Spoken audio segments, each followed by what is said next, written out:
We are learning an employee at the Department of Family Services has tested positive for coronavirus. 13 Action News anchor Ross DeMattei is live outside the department's building tonight. And Ross, were any children potentially exposed to this employee? Do we know?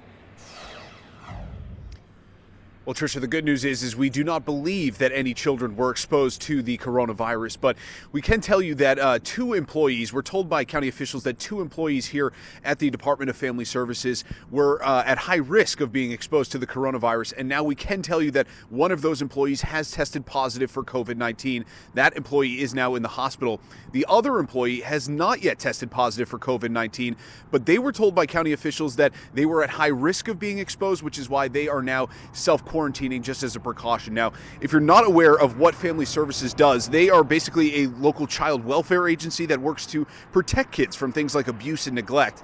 And that could mean supporting families so that they stay together whenever possible, and also providing permanent new families for kids whenever it is not possible to keep their original families together. Bottom line here is a lot of kids and families come through this building on a daily basis. But again, Clark County officials have assured us that the two employees in question did not come in contact with any kids or families that interact with the department. So that is obviously good news. Back out here live, this building is going to stay quiet, much like it has been for the past few hours, while a team of professional cleaners goes in and disinfects the entire building before it can reopen.